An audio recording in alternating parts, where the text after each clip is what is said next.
యేసు రక్తమే జయం పరిచర్య ప్రియ రక్షకుడైన యేసుక్రీస్తు నామమున ఈ ఉదయకాలంలో మీ అందరికీ శుభములు కలుగును గాక. దేవుని ఆత్మ చేత ఎందరు నడిపింపబడుదురో వారందరూ దేవుని కుమారులై యుందురని దేవుని వాక్యం సెలవిస్తుంది. నా ప్రియ సహోదరి సహోదరులారా, మనము దేవుని పిల్లలమని ఆత్మ తానే మన ఆత్మతో కూడా సాక్ష్యం ఇచ్చుచున్నాడు. మనము దేవుని ఎదుట మన జీవితాన్ని పరిపూర్ణంగా అప్పగించుకోవాలి. నీ జీవితాన్ని మోడుబారుతున్న నీ బ్రతుకును పరిశుద్ధాత్మ దేవుని చేతికి సంపూర్ణంగా అప్పగించినట్లయితే అద్భుతమైన బ్రతుకును భవిష్యత్తును దేవుడు నీకు అనుగ్రహిస్తాడు.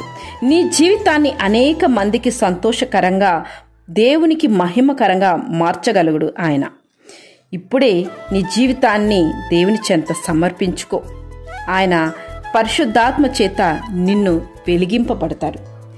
ఎప్పుడైతే మనము అధికంగా దేవుని సన్నిధిలో గడుపుతామో, పరిశుద్ధాత్మ దేవునికి లోబడుతామో, అప్పుడు ఆయన మనలో ఉండి మనతో ఉండి తన శక్తి చేత మనల్ని నింపి దేవుడు మనల్ని నడిపిస్తాడు. పరిశుద్ధాత్మ చేత నింపబడిన వ్యక్తిలో మొదట కనిపించే లక్షణం సాక్షి. దేవుని యొక్క స్వరూపము మనలో కనిపించే విధముగా దేవుడు మనల్ని మారుస్తాడు.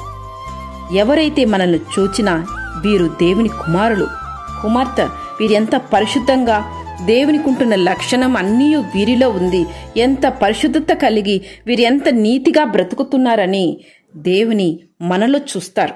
అటువంటి స్వభావం మనలో పరిశుద్ధాత్మ దేవుడు ధరింప చేస్తాడు. నీ జీవితాన్ని దేవుడు వెలిగింపడానికి దేవుడు సిద్ధంగా ఉన్నాడు. నీ జీవితాన్ని సంపూర్ణంగా దేవుని చెంతకు అప్పగిస్తావా? పరిశుద్ధాత్మ ఆధీనంలో నీ జీవితాన్ని ఉన్నప్పుడే నీవు ఆ ధన్యురాలువిగా మార్చబడతావు. పరిశుద్ధాత్మ శక్తి నీలో ఉన్నప్పుడే నీవు ఆశీర్వదింపబడదు అని గ్రహించు. నిన్ను సంపూర్ణంగా దేవుని చిత్తానికి అప్పగించుకున్నప్పుడే, ప్రార్థించినప్పుడే, దేవునితో సమయం గడుపుతున్నప్పుడే పరిశుద్ధాత్ముడు నిన్ను సంపూర్ణంగా తన ఆధీనంలోనికి తీసుకొని నీ ప్రాణాత్మ శరీరాన్ని తన శక్తితో నింపుతాడు. దేవుని యొక్క సమాధానం నీలో వెల్లడవుతుంది. ఆమేన్. యేసు రక్తమే జయం పరిచర్యలో మీ సహోదరి. God bless you.